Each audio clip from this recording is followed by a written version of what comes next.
नमस्कार दोस्तों, स्वागत है आपका आपके अपने YouTube channel RBSC online classes में।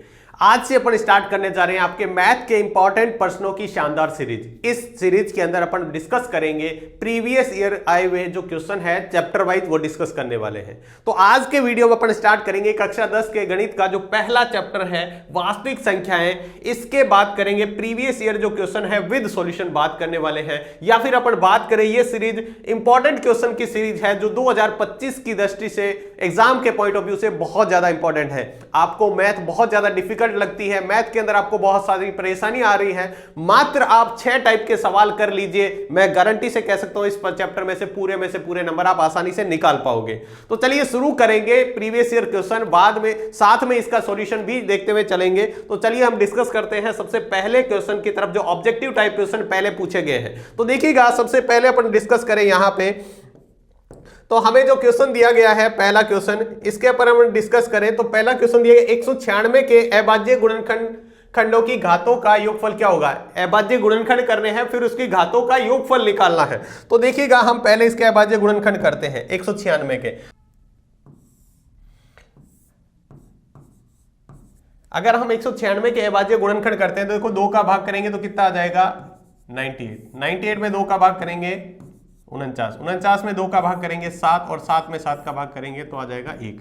यानी हम 196 को क्या लिख सकते हैं, ये लिख सकते हैं 2 इंटू 2 इंटू 7 इंटू 7 इंटू 7, ठीक है। या फिर ऐसे लिख सकते हैं 2 की पावर 2 इंटू 7 की पावर 2। आपसे क्या पूछा गया है, इनकी घातों का योगफल आपसे पूछा गया है। तो एक घात है इसकी 2 और दूसरी घात भी है 2, तो घातों का योगफल क्या हो जाएगा, इनकी घातों का योग जो हो जाएगा इसका 2 + 2 यानी 4 हो जाएगा। क्या हो जाएगा 4। तो जहां पर 4 ऑप्शन सही होगा, 4 कौन से में है, ये सी ऑप्शन, ये सही होगा। देखिएगा, ये 2018 में भी पूछा गया था, 2023 में। देखो इस तरह से प्रश्न रिवाइज भी होते हैं, तो आपको इन प्रश्नों को भी अच्छे से करना है। अगर आप इनसे अच्छे से कर लेते हो तो निश्चित तौर पर आप बहुत अच्छे अंक बना पाओगे, बहुत अच्छे अंक बना पाओगे। आपने जितने एक्सपेक्ट नहीं किए होंगे उससे अच्छे अंक बना लोगे अगर मैथ में बहुत ज्यादा अच्छी तैयारी नहीं है तो। दूसरा प्रश्न देखिएगा, दिया हुआ है निम्न में से अपरिमेय संख्या है। अपरिमेय संख्या कौन सी है वो बतानी है। तो देखिएगा, अपरिमेय संख्या वो होती है जिसमें दशमलव के बाद में संख्या वापस रिपीट नहीं होती है। तो देखिएगा, यहां 2 परिमेय संख्या है, ठीक है। ये इसके बाहर रेखा, ऊपर रेखा बनने लगी हुई, इसका मतलब ये बार बार ये रिपीट होगा संख्या। यहां पर ये पॉइंट के बाद में समाप्त हो गया। तो ऑप्शन बी जो है इसमें देखो 2 3 2 4 2 5 2 6 2 7, इसमें वापस अंक कोई रिपीट नहीं हो रहा है। तो इस प्रकार की संख्या को हम क्या कहते हैं, अपरिमेय संख्या कहते हैं, ठीक है। इसके बाद में नेक्स्ट ऑब्जेक्टिव प्रश्न देखते हैं। आपको दिया है 24 और 30 का महत्तम समापवर्तक यानी एचसीएफ निकालना है। क्या निकालना है, एचसीएफ। तो देखिएगा, इसका एचसीएफ कैसे निकालेंगे, ठीक है। तो देखो, हम पहले 24 के गुणनखंड कर लेते हैं, ठीक है। 24 के गुणनखंड करेंगे, क्या आ जाएगा, 2 से करेंगे 12, फिर 2 से किया 6, फिर 2 से किया 3 और फिर 3 से करेंगे तो क्या आ जाएगा 1। इसी तरह हम 30 का करें तो क्या आ जाएगा, 30 को अगर 2 से विभाजित करेंगे तो 15, फिर इसको 3 से करेंगे तो 5, फिर 5 से करेंगे तो 1। तो हम इसको कैसे लिख सकते हैं, देखो 24 को हम ऐसे लिख सकते हैं, 24 को हम लिख सकते हैं 2 गुणा 2 गुणा 2 गुणा 3, और 30 को हम क्या लिख सकते हैं, 2 गुणा 3 गुणा 5। एचसीएफ का मतलब होता है, देखिएगा, अगर हम इसका एचसीएफ निकालेंगे तो एचसीएफ का मतलब होता है कॉमन क्या आ रहा है। तो देखिएगा, यहां पर क्या क्या कॉमन आ रहा है तो वो देख लेते हैं। 1 2 कॉमन आ रहा है एक बार, और एक बार 3 कॉमन आ रहा है। क्या आ रहा है, 2 और 3 कॉमन आ रहा है। तो 2 × 3 हो जाएगा, 2 × 3। 2 × 3 का मतलब क्या हो गया, जो हमारा आंसर आएगा वो 6। तो 6 जिसमें है वो बिल्कुल सही आंसर है। तो 6 ऑप्शन क्या है, सी। अगला प्रश्न दिया है, 2 संख्याओं का महत्तम समापवर्तक 27 है, लघुत्तम समापवर्तक 162 है, ठीक है। आपसे कहा गया पहली संख्या 54 है तो दूसरी संख्या। तो हमारे पास एक फॉर्मूला होता है, देखिएगा, a into B. a into B का मतलब होता है पहली संख्या इंटू दूसरी संख्या बराबर होता है एचसीएफ इंटू एलसीएम। इसके अंदर मान रख दो, हमारा आंसर आ जाएगा। ये हमारा क्या एक फॉर्मूला है, आप इसके अंदर मान रखो, आपका आंसर आ जाएगा। ये फॉर्मूला आपको याद रखना है, बहुत इंपॉर्टेंट फॉर्मूला है। देखिएगा, अब इसके अंदर हम मान रखेंगे तो हमारा आंसर आ जाएगा। देखिएगा, a इंटू बी, पहली संख्या आपको दे रखी है, कितनी है, 54 है। दूसरी संख्या में पता नहीं, इसको b रख दो, ठीक है। एचसीएफ आपको दे रखा है, कितना है, 27 है। एलसीएम आपको एलसीएम भी आपको दे रखा है, कितना है, 162। अब देखिएगा हमें इसको ज्ञात करना है b का मान, तो b को इधर रखो, ध्यान देखिएगा b को इधर रखेंगे, 54 इधर गुणा में है, 54 को इधर भेजेंगे तो भाग में जाएगा, यानी हम क्या लिख सकते हैं 27 इंटू 162 बट्टे क्या आ जाएगा 54। और इसको हम काटें तो ये पूरे पूरे किससे कट रहे हैं, यहाँ देखिए 27 से कम 27, 27 दूने 54, और 2 के पाड़े से इसको काट सकते हैं, ये कितना आ जाएगा 81। तो हमारा b बराबर कितना आ गया, दूसरी संख्या हमारी कितनी आ गई, तो b बराबर आप क्या लिख सकते हैं 81।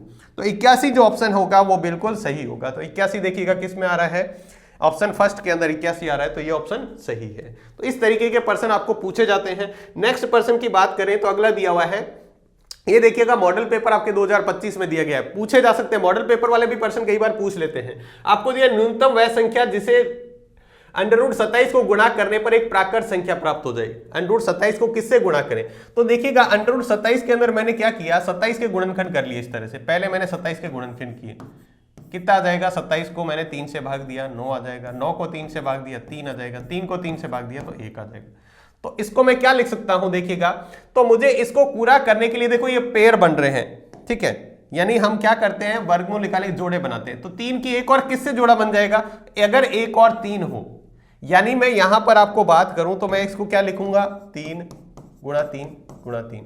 तो देखिएगा यहां पे आप देखो ये एक पेयर बन गया, ये एक और, यानी एक और अंडर के अंदर 3 की गुणा करा दें तो ये इसके अंदर आ जाएगा और ये क्या बन जाएगा, पूरी संख्या बन जाएगी। तो देखिएगा किससे गुणा कराने पर, तो आपको सामने दिख रहा है √3, तो कौन सा है हमारा आंसर, बी ऑप्शन सही होगा। कौन सा ऑप्शन सही होगा, बी ऑप्शन। ये तो थे आपके ऑब्जेक्टिव इंपॉर्टेंट पर्सन। इसके बाद में देखिएगा हमने इसको इस तरह से डिवाइड किया है कि आप इसको आसानी से समझ सकें। तो देखिएगा क्वेश्चन में क्या दिया हुआ है, आपको HCF ज्ञात करने के क्वेश्चन दिए हुए हैं। ये सारे एक ही टाइप के क्वेश्चन है, चारों क्वेश्चन एक ही टाइप के हैं, लेकिन देखो HCF सिर्फ संख्या चेंज की है 2013 में, 2019 में, 2022 में, 2023 में, सिर्फ और सिर्फ संख्या चेंज की है। यहाँ पे सवाल एक ही तरीके के हैं। देखिएगा सवाल क्या दिया, 4499 का महत्तम समापवर्तक यानी HCF ज्ञात करो, 68 119 का HCF यानी समापवर्तक, HCF यानी महत्तम समापवर्तक ज्ञात करो, 616 और 32 का HCF ज्ञात करो, 95 और 152 का महत्तम समापवर्तक खालिस्तान के अंदर दिया हुआ था 2023 में। तो इस तरह का सेम टाइप का क्वेश्चन है, आप कोई सा भी एक प्रश्न करो, सारे के सारे एक तरह के हैं। मैं आपको यहां पर एक जो नंबर क्वेश्चन है उसका सॉल्यूशन करके बताता हूं, एक नंबर का। तो देखिएगा यहां पर क्या दी हुई संख्या दी हुई है, एक तो दिया हुआ है 44, ठीक है, मैं यहां पर पहले का सॉल्यूशन करके बता रहा हूं। तो 44 के हम गुणनखंड कर लेते हैं, 44 में 2 का भाग दिया कितना आ जाएगा 22, 22 में 2 का भाग देंगे कितना आ जाएगा 11। अब 11 में आपको पता है किसका भाग जाता है, 11 का ही जाता है, तो ये इसके गुणनखंड हो गए। इसी तरह हम किसके निकाल लेते हैं, 99 के 99 के गुणनखंड निकाल लेते हैं। तो 99 में हम देखते हैं 3 का भाग जाता है, तो कितना आ जाएगा 33, 33 में फिर से 3 का भाग दिया कितना आ गया 11, और आपको पता है 11 में किसका भाग जाता है, 11 का ही जाता है। तो मैंने क्या किया, इसका HCF निकालने के लिए यहां लिख लिया 44, इसके गुणनखंड लिख लिए 2 × 2 × 11, और 99 के हमने लिख लिए 3 × 3 × 11। आपको क्या पूछा गया है, जब आपसे HCF पूछा जाए, क्या पूछा जाए, HCF आपसे पूछा जाए तो देखो कैसे करेंगे। तो HCF बहुत ही आसान है, HCF निकालना क्या है, बहुत आसान है। आपको सिर्फ देखना है दोनों में कॉमन क्या आ रहा है, तो कॉमन दोनों में सिर्फ एक ही संख्या आ रही है, वो है 11। तो इसका आंसर क्या हो जाएगा, जो दोनों में आ रही है वो संख्या आ जाएगा 11। तो ये हमारा क्या हो गया, आंसर हो गया। बस इतना सा। HCF आपको किसी भी तरह का, कितनी भी संख्याओं का HCF पूछ ले, यहां 2 का पूछा हुआ है, ज्यादा चांस रहता है 2 का, तो इस तरीके से आप निकाल सकते हैं। 2 संख्या को पूछा जाए, पहले दोनों को इस तरह से अभाज्य गुणनखंड कर लीजिए, अभाज्य गुणनखंड करने के बाद इस तरह से लिख लीजिए, इसमें जो कॉमन आएगा, जो संख्या कॉमन आएगी वो उसका क्या हो जाएगा, वो उसका हो जाएगा HCF हो जाएगा। तो इस तरीके से हम क्या कर सकते हैं, इसका HCF निकाल सकते हैं, ठीक है। तो ये इसका आंसर हो गया। अब आप बाकी सवाल खुद इस तरीके से कर सकते हैं। तो देखिएगा कितनी बार ऐसे कैसे सवाल आए हुए हैं। तो आप अगर in previous year question solve कर लेते हैं तो गारंटी से मैं कह रहा हूं नंबर अच्छे आएंगे ही आएंगे। नेक्स्ट पर्सन देखिएगा, अगला सवाल दिया हुआ है, आपको LCM ज्ञात करना है। जैसे HCF ज्ञात करते हैं वैसे LCM ज्ञात करने का भी दिया हुआ है। देखो सवाल में लिखा हुआ है, अभाज्य गुणनखंड विधि से 96 और 330 का LCM ज्ञात करो, 72 120 का लघुत्तम समापवर्तक यानी LCM ज्ञात करो, 2 की घात 3 3 की घात 2, y बराबर 2 की घात 2 3 की घात 2, इसका भी लघुत्तम समापवर्तक यानी HCF ज्ञात करो। ये सप्लीमेंट्री 2017 में पूछा हुआ था, ये 2022 में, और ये 2024 में पूछा हुआ है। तो देखिएगा किस तरह से प्रश्न पूछे हुए, यही प्रश्न, ऐसे ही प्रश्न आपके रिपीट होंगे, सिर्फ संख्या चेंज हो सकती है। कई बार तो संख्या भी चेंज नहीं होती है, वैसा का वैसा पूछ लेते हैं। तो देखिएगा अगर मैं इसका पहला सॉल्यूशन करके बताऊं पहले का, ठीक है, तो पहले का सॉल्यूशन जो होगा हमारा वो क्या होगा, देखिएगा अभाज्य गुणनखंड विधि से 96 और 360। तो देखिएगा मैंने एलसीएम निकालने के लिए क्या करेंगे, हम एलसीएम निकालने के लिए दोनों को एक साथ ही सॉल्व कर देंगे। एक साथ 2 का भाग दिया कितना आ जाएगा, 96 में 2 का भाग देंगे तो ये आ जाएगा 48, और इसमें 360 में भाग देंगे तो कितना आ जाएगा 180। ठीक है, फिर से इसमें 2 का भाग जा रहा है तो 2 का भाग दे दो, ये आ जाएगा 24 और ये आ जाएगा 90। फिर से 2 का भाग देंगे तो ये कितना आ जाएगा, ये आ जाएगा 12, ये आ जाएगा 45। अब इसमें फिर से 2 का भाग, तो 2 का भाग देंगे तो ये कितना हो जाएगा 6, और ये 45 का 45 रहेगा क्योंकि इसमें भाग नहीं जा रहा, ध्यान रखना। तो वैसा का वैसा रख देंगे, जब भाग नहीं जाएगा तो हम वैसा का वैसा ही रख देंगे। उसके बाद में हमने भाग दिया फिर से 2 का, तो ये आ जाएगा 3 और ये आ जाएगा 45। अब 3 का भाग देंगे, ठीक है, अगर हम 3 का भाग देंगे तो हमारे पास क्या आ जाएगा, देखिएगा 3 का भाग देंगे तो ये 1 हो जाएगा और ये 15 3 45। फिर से 3 का भाग देंगे, ये खत्म हो गया, यहां से छोड़ दो, इसको सिर्फ ले लो 5, और फिर 5 का भाग देंगे तो ये हमारे पास आ जाएगा 1। तो जब तक 1 नहीं आएगा तब तक हम इसको सॉल्व करते रहेंगे। तो देखिएगा हमने इसको सॉल्व किया तो हमारे पास आंसर आ गया है। ठीक है, ये हमारा आंसर हो गया इस तरह से। तो इसका हम सीधा लिखेंगे, एलसीएम निकालेंगे, सीधा एलसीएम निकालो तो देखो क्या आ जाएगा, एलसीएम निकालो तो ये सारी आंसर इसको है वो लिख लो, 2 × 2 × 2, यानी कितनी बार है, 1 2 3 4 5 बार है, तो हमने 5 बार 2 लिख दिया। फिर उसके बाद 2 बार 3 है हमारे पास तो 3 लिख दिया। फिर 1 बार हमारे पास 5 है तो 5 लिख दिया। ठीक है, यहां से हम इसको गुणा करके आंसर भी निकाल सकते हैं। 2 को 2 से गुणा किया 4, 4 को 2 से गुणा किया। ठीक है, इसको सॉल्व करते 2 दूनी 4, 4 दूनी 8, 8 दूनी 16। ठीक है, 16 में कितना होता है 144, यानी हमारा आंसर आएगा 1440। आप इसको एक बार करके देखें, देखो 2 दूनी 4, 4 दूनी 8, 8 दूनी 16, 16 दूनी 32। अब 32 को 3 से मल्टीप्लाई किया। ठीक है, 32 को हम क्या करते हैं, अगर 3 से मल्टीप्लाई कराते हैं,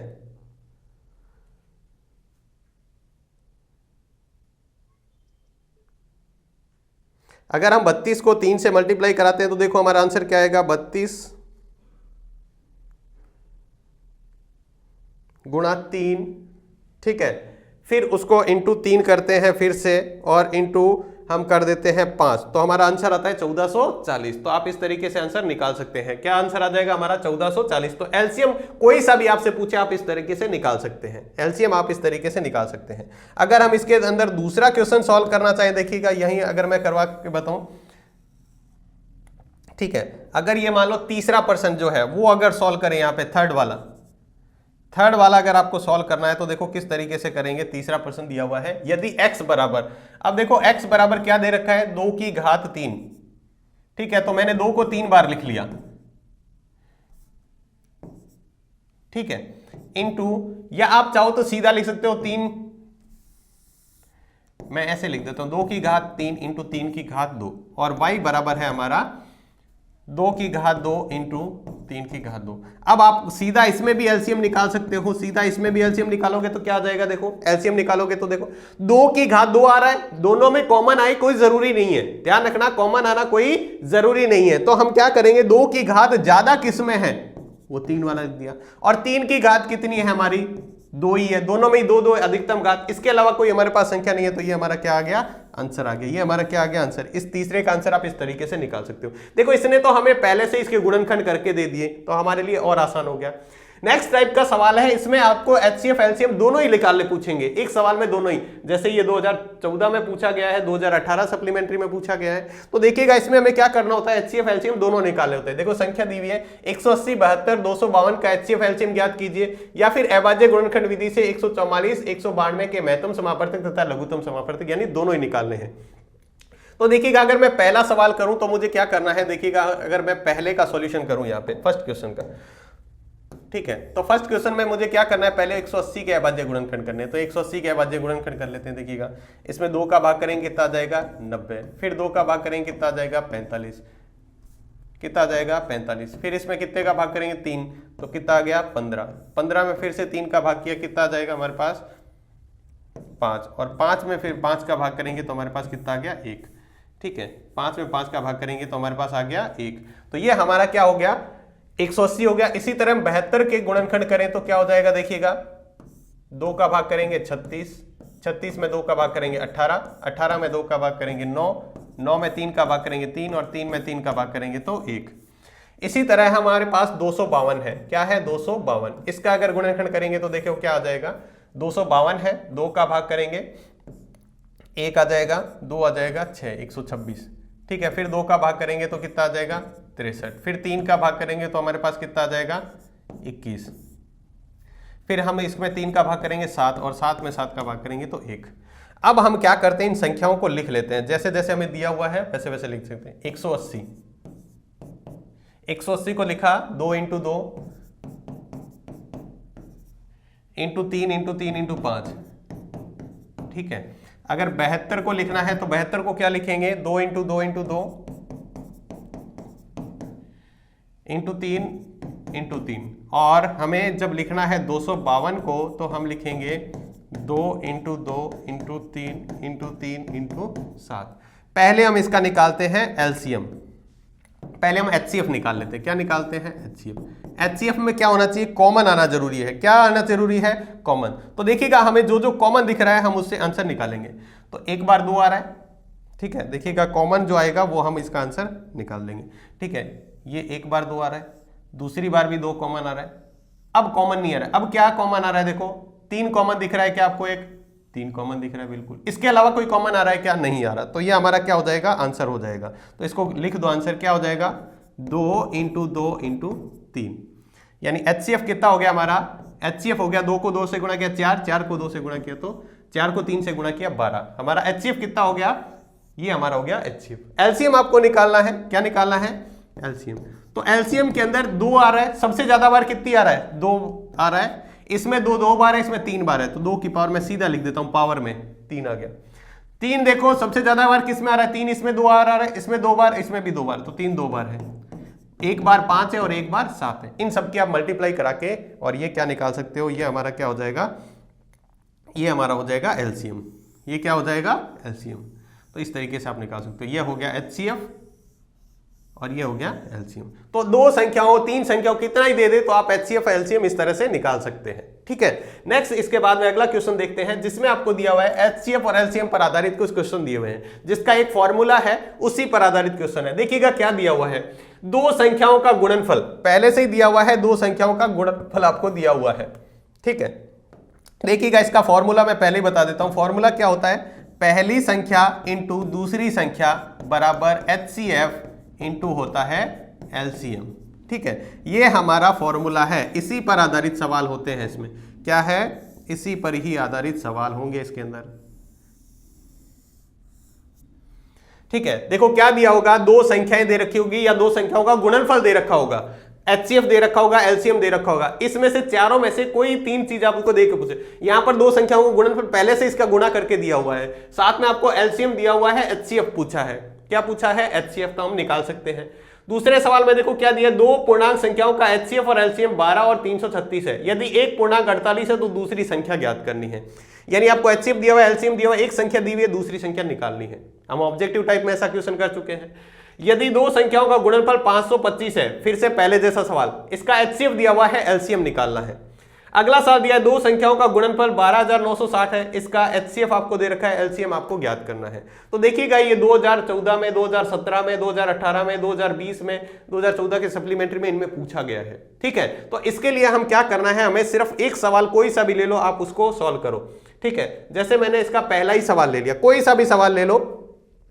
पहले सवाल में हम क्या करेंगे, एचसीएफ गुणा एलसीएम कितना है, 2366, यानी ए गुणा बी, पहले से ही 2 संख्याओं का गुणनफल दे रखा है, साथ में आपको एलसीएम दिया रखा है एचसीएफ नहीं दे रखा है, एचसीएफ को एचसीएफ लिखो, इनटू एलसीएम दे रखा है कितना है 182। आपसे पूछा क्या है, एचसीएफ पूछा है। तो एचसीएफ देखो कैसे निकालेंगे, बहुत ही आसान सा तरीका है। अगर आपको एचसीएफ निकालना है, एचसीएफ को इधर रखो, इस संख्या को इधर लाओ, तो ये क्या हो जाएगा 2366 बट्टे क्या आ जाएगा 182, बट्टे क्या आ जाएगा 182, और इसके अंदर हम भाग करेंगे तो हमारे पास पूरा पूरा आंसर आ जाएगा। अगर 2366 के अंदर हम भाग करें 182 का, तो हमारे पास आंसर आ जाएगा 13। कितना आ जाएगा? 13। तो ये आंसर क्या हो गया? 13। HCF कितना हो गया? HCF हमारा हो गया 13। बस इस तरीके से देखिएगा, सारे सवाल इसी तरीके से, इन चारों में से कोई भी 3 चीज दी होगी, एक पूछेगा। अब यहां पर क्या है, इसमें दिया हुआ है, देखो एक सवाल दिया, 2 संख्याओं का HCF LCM दे रखा है, एक संख्या दे रही, तो HCF दिया हुआ है, LCM दिया, एक संख्या दी हुई है, दूसरी संख्या ज्ञात करनी है, तो पहली संख्या को इसके भाग में लेके जाओ, आंसर आ जाएगा। तो ये सारे सवाल हैं, आप इस तरीके के सवाल आप करें, ठीक है। ये आपको सवाल जरूर करके देखने हैं। बाकी जो मैंने दिए आपको सॉल्व करवा दिया है उस टाइप का, तो बाकी आपको टाइप जो बता रखे हैं वो आपको खुद सॉल्व करके जरूर देखने हैं। अगर आप चाहते हैं अच्छे नंबर लाना तो इनको सॉल्व करके जरूर देखें।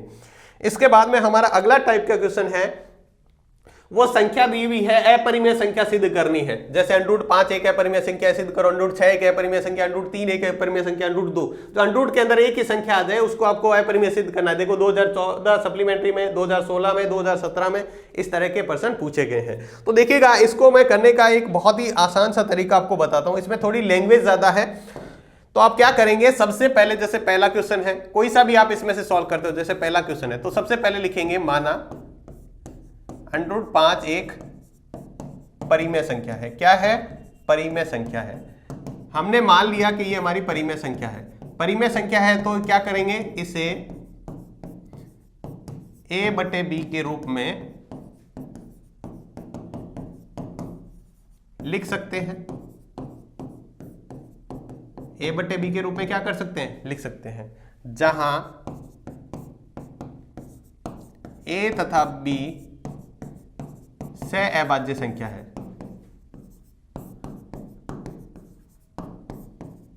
देखो अभाज्य संख्या कौन सी होती है? अगर ऐसा कोई भी संख्या नहीं है जिसमें a का भी भाग b का भी भाग चला जाए, एक कॉमन, यानी इन दोनों में से कोई ऐसा संख्या नहीं है जो इस दोनों को काट दे, यानी कॉमन गुणनखंड किसी का भी दोनों में से किसी का नहीं है। चलिए, तो हम अब इसको लिख देते हैं। मान लो हमने माना है a/b बराबर हमने लिख दिया √5। अगर मैं b को इधर लेके जाऊं तो देखिएगा, मैंने लिख दिया यहाँ पर देख लेते हैं, a/b बराबर मैंने लिखा √5। अगर मैं b को इधर लेके जाता हूं तो a बराबर हो गया हमारा √5 और b। अब मैंने क्या कर दिया, दोनों तरफ वर्ग कर दिया। दोनों तरफ क्या कर दिया, वर्ग। वर्ग करेंगे तो ये बन जाएगा a² बराबर √5 का स्क्वायर क्या होता है, 5, और b का स्क्वायर। ये हमारी समीकरण 1 है। अब 5 को इधर लाते हैं तो हम क्या कहेंगे, यदि क्या लिखेंगे, यहां क्या है, 5 को इधर लाएंगे, जो a² है, ठीक है, 5 है, a² 5 से विभाजित है। a² है वो 5 से क्या है, विभाजित है। तो a भी 5 से विभाजित होगा। a है वो भी 5 से विभाजित। अगर किसी संख्या का वर्ग किसी संख्या से विभाजित है तो वो संख्या भी उससे विभाजित होगी, ठीक है। तो हमने यहां पर पहली समीकरण कह के छोड़ दिया। अब हम मानते हैं दोबारा से, माना a बराबर हमने क्या मान लिया, 5c। a बराबर हमने क्या मान लिया, 5c, ठीक है। अब देखो हमने क्या किया, इस दोनों का भी वर्ग किया, दोनों तरफ वर्ग करेंगे तो देखो संख्या क्या बन जाएगी हमारी, थोड़ा सा इसको ऊपर रखते हैं, तो संख्या हमारी बन जाएगी a का स्क्वायर प्लस 5 का स्क्वायर कितना होता है, 25c²। अब हम समीकरण 1 से उठा के मान रखें, समीकरण 1 से मान रखें। देखो इसमें थोड़ी सी लैंग्वेज ज्यादा है, कई बच्चों को बोरिंग लग सकता है, थोड़ी सी लैंग्वेज ज्यादा। अब एक स्क्वायर की जगह हम क्या रख सकते हैं, 5b² रख सकते हैं। क्या रख सकते हैं, 5b²। तो मैंने समीकरण 1 से मान रखा, तो ये हो गया 5b² बराबर 25c²। अगर मैं 5 को इधर लेके जाता हूं तो b² बराबर क्या हो जाएगा, 25/5c², यानी b² बराबर क्या हो गया, 5c²। अब यहां पर क्या है, b² 5 से विभाजित है। देखो 5 को इधर लाएंगे तो b² 5 से विभाजित है, तो हम क्या कह देंगे, b भी 5 से विभाजित होगा। क्या होगा, 5 से विभाजित होगा। क्या कह सकते हैं, b भी 5 से विभाजित होगा, ठीक है। अब हमने देखो दो बातें यहां से निकाल ली है। क्या बातें निकाली है देखिएगा, यहां से हमने निकाल ली है। पहली बात यह है, हमने यहां से सिद्ध करके निकाला है कि ए स्क्वायर है, ए भी है, यानी ए में भी 5 का पूरा पूरा भाग जा रहा है और बी में भी 5 का पूरा पूरा भाग जा रहा है। लेकिन जब हमने शुरू में कहा था तो हमने क्या कहा था, यह कहा था कि ऐसी कोई संख्या नहीं है जिसमें ए में भी उसी संख्या का भाग चला जाए, बी में भी चला जाए। तो हम क्या लिखेंगे,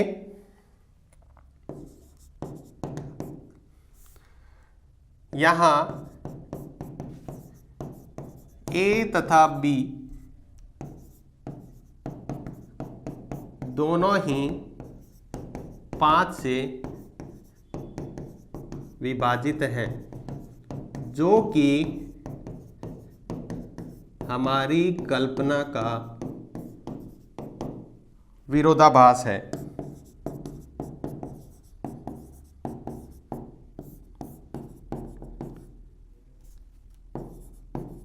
अतः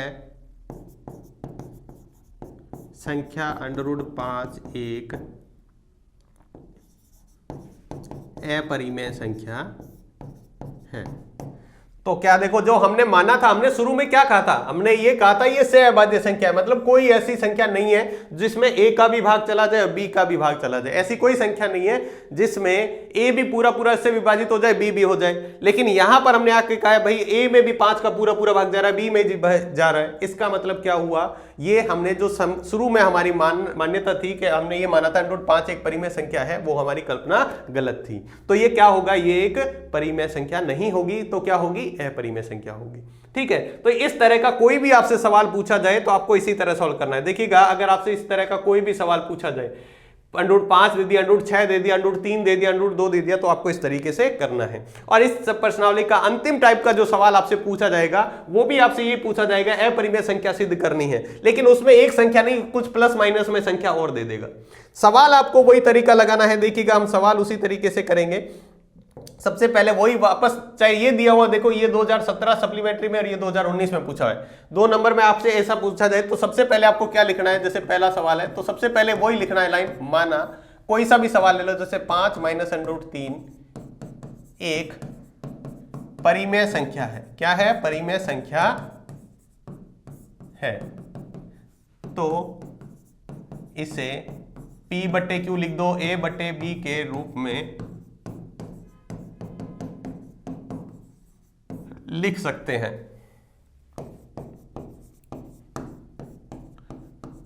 लिख सकते हैं तो लिख दो, A/B बराबर 5 - √3। ऐसा सवाल आपको क्या करना है, √ वाली संख्या एक तरफ कर देनी है। अगर मैं 5 को इधर लेके आता हूं, देखिएगा, अगर मैं 5 को इधर लेके आऊं तो क्या बन जाएगा, A/B -5 बराबर -√3।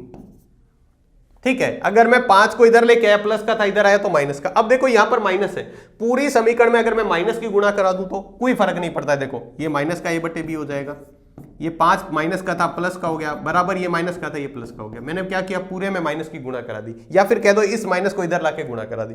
इसको ऐसा थोड़ा सा अच्छा नहीं लग रहा लिखने में, तो ऐसा लिख सकते हैं, 5 - A/B बराबर √3। देखिएगा, 5 - A/B, देखो A/B माइनस का था, इसको पीछे लिख दिया, 5 आगे लिख दिया, उससे कोई फर्क नहीं पड़ता है। ठीक है, तो ये हो गया। तो अब इसके क्या कह सकते हैं, अब ये कह सकते हैं, यदि 5 - A/B एक परिमेय संख्या है, परिमेय संख्या है, तो √3 भी परिमेय संख्या होगी। √3 भी क्या होगी, क्योंकि इसके बराबर है। अगर हम ये कह दें कि इधर वाला भाग 5 - A/B एक परिमेय संख्या है, तो इसके सामने भी क्या होना चाहिए, परिमेय संख्या होगी। लेकिन हम जानते हैं कि √3 एक अपरिमेय संख्या है,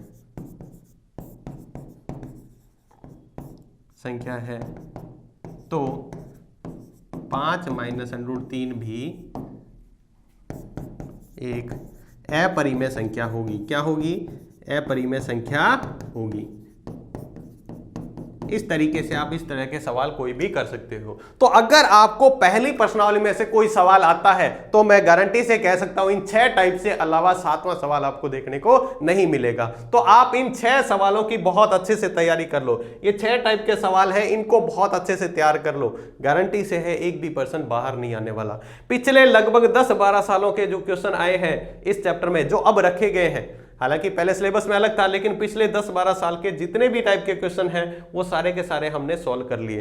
तो अगर आप इन प्रश्नों का भी अच्छे से अध्ययन कर लेते हो तो मैं निश्चित तौर पे कह सकता हूं इससे बाहर आपको एक भी पर्सन नहीं मिलने वाला। ठीक है, तो आज के वीडियो में बस इतना ही। नेक्स्ट वीडियो में हम फिर से बात करेंगे इसी तरह के और इंपॉर्टेंट पर्सन जो प्रीवियस ईयर पर्सन भी हो और 2025 के पॉइंट ऑफ व्यू से बहुत ज्यादा इंपॉर्टेंट पर्सन हो, उसके बारे में प्रत्येक चैप्टर के इसी तरह से क्वेश्चन विद सॉल्यूशन हम डिस्कस करेंगे। तो आज के वीडियो में बस इतना ही। मिलते हैं नेक्स्ट वीडियो में इसी तरह के और इंपॉर्टेंट प्रश्नों और सॉल्यूशन के साथ। तब तक के लिए सभी को बहुत बहुत धन्यवाद।